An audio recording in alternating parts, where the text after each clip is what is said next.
Pihak forensik kepolisian membeberkan fakta baru dari tubuh Dante. Ternyata Tamara yang tentukan tempat untuk eksekusi. Bismillahirrahmanirrahim. Assalamualaikum warahmatullahi wabarakatuh. Yang saya hormati Pak Kabid Humas Polda Metro Jaya, Pak Direskrim Polda Metro Jaya beserta jajarannya, Pak Kasubdit Jatanras dan Pak Kanit 2 dari Jatanras beserta rekan-rekan ahli dari Puslapor, Barreskrim Polri dan dari Apsifor. Perkenalkan, saya Dr. Farah ingin menyampaikan beberapa temuan terkait dari hasil pemeriksaan dari kedokteran forensik. Jadi kami di Rumah Sakit Bayangkara tingkat 1 Pusdokes Polri menerima permohonan gali kubur, ekshumasi dan otopsi atas nama korban Raden Andante Khalif Pramudityo itu pada tanggal 5 Februari 2024. Kemudian kami koordinasikan dengan pihak penyidik dan akhirnya kami sepakati untuk dilakukan ekshumasi di hari Selasa tanggal 6 Februari 2024 sekitar pukul 10 pagi di lokasi TPU ke Jeruk Purut, daerah Jakarta Selatan. Dalam pemeriksaan tersebut, saya bersama tim kami mengetahui bahwa korban telah dimakamkan kurang lebih selama 10 hari, sehingga hasil temuan kami memang secara kesimpulan aja izin Bapak, jadi kesimpulannya memang jenazah almarhum sudah dalam kondisi decomposition lanjut ya, jadi sudah pembusukan lanjut.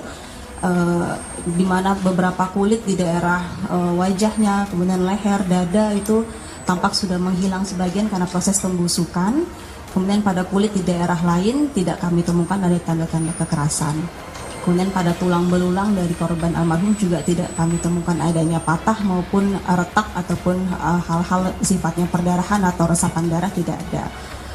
Kemudian untuk membantu proses penyidikan, seperti yang ketahui ada indikasi adanya tenggelam atau tidak, tentu biasanya di kedokteran forensik itu kami akan menilai apakah untuk jenazah yang masih segar ya, biasanya kami melihat apakah kondisi tubuhnya itu basah, kemudian biasanya kalau orang terendam lama dalam air itu ada tanda-tanda terendam seperti nanti keriput atau mungkin kita sebut sebagai washerwoman's hands di telapak tangan maupun di telapak kakinya. Kemudian juga anggota tubuhnya dingin, kemudian juga biasanya keluar busa halus atau froth ya dari lubang hidung atau dari mulutnya gitu. Itu biasanya dinilai dari awal saat korban beberapa saat setelah dinyatakan meninggal akibat tenggelam. Namun seperti yang kita ketahui bahwa saya melakukan pemeriksaan bersama tim setelah 10 hari korban meninggal, sehingga tanda-tanda tersebut tidak kami temukan. Namun berdasarkan dari keterangan dari dokter awal yang melakukan pemeriksaan terhadap korban, yaitu di Rumah Sakit Islam Pondokopi dan di Rumah Sakit Premier Jatinegara, tanda-tanda tersebut ditemukan dalam pemeriksaan mereka. Sehingga ada tanda-tanda terendam pada kondisi korban itu memang dipastikan ada.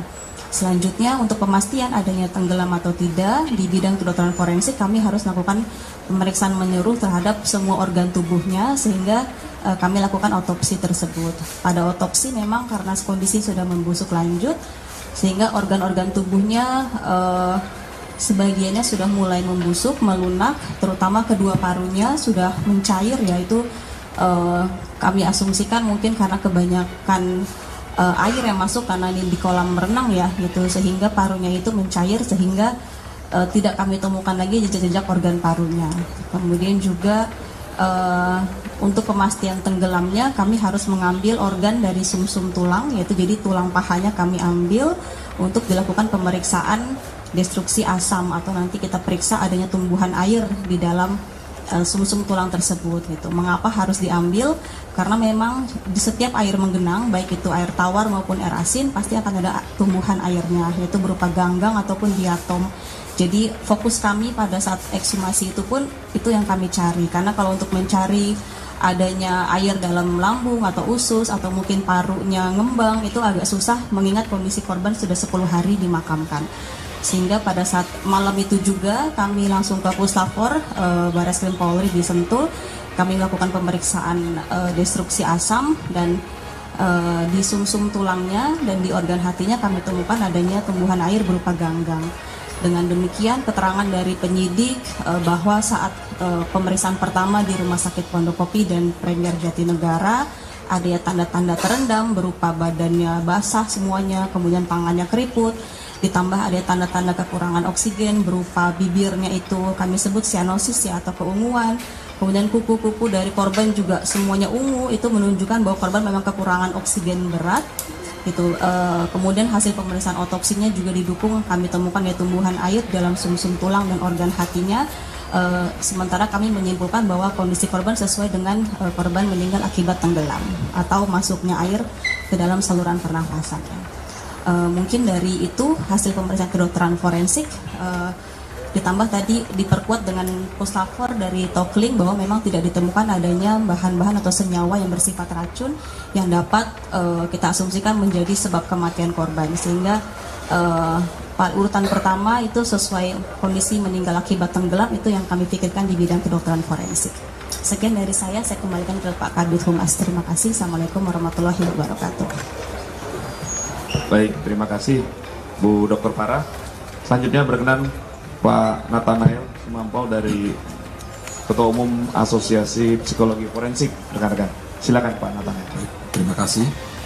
Yang saya hormati Pak Diris Kenkum bersama dengan Pak Kabid Humas dan juga jajaran pimpinan Polda Metro Jaya.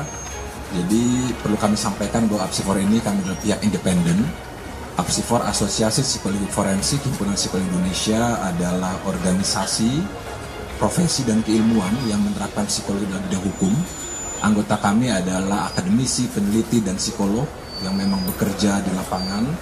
Dan dalam kasus ini kami bekerja setelah mendapatkan rujukan dari Direktorat Reserse Kriminal Umum Polda Metro Jaya dalam kasus ini. Dan kami membentuk tim yang isinya adalah psikolog-psikolog dengan kompetensi psikologi forensik. Dan juga kami melibatkan tim bagian psikologi dari Polda Metro Jaya sudah memulai dan masih akan tetap terus melakukan pemeriksaan psikologi forensik. Kita mulai kemarin selama kurang lebih 7 jam dan akan dilanjutkan juga hari ini untuk memahami berkaitan dengan kasus yang sedang kita tangani bersama ini. Dan tentunya pertama-tama kami ingin menyampaikan bahwa kami turut prihatin dan berbelasungkawa terhadap keluarga korban. Rekan-rekan media dan juga masyarakat, kita ketahui bahwa kehilangan, kematian seorang anak merupakan suatu peristiwa kehilangan yang besar. Dialami oleh orang tua, oleh keluarga, oleh orang-orang terdekat. Oleh sebab itu menjadi sangat penting kita mendukung bagaimana proses duka cita yang sedang dilalui oleh keluarga. Nah, dalam pemeriksaan psikologi forensik yang kami lakukan, tentunya sesuai dengan standar pemeriksaan yang ilmiah yang memang biasa kami lakukan sebagai seorang psikolog forensik dengan metode yang berbasis bukti sehingga bisa dipertanggungjawabkan. Dan prinsip kami adalah menjunjung tinggi objektivitas, imparsialitas dengan multi metode, multi tools dan multi informan. Jadi yang kami lakukan adalah antara lain kami melakukan wawancara investigatif terkait peristiwa, lalu observasi wawancara mengenai status mental dalam hal ini tersangka yang relevan termasuk di dalamnya aspek kepribadian, intelijensi, dan kesehatan mental yang bersangkutan.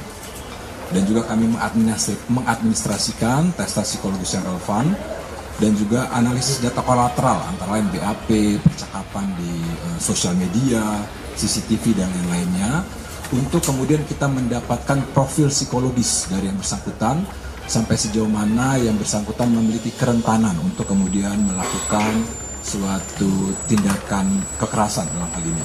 Mengevaluasi kredibilitas keterangan dari tersangka, apa motifnya dan konteks relasinya dalam suatu katakanlah konteks psikososial dari tersangka.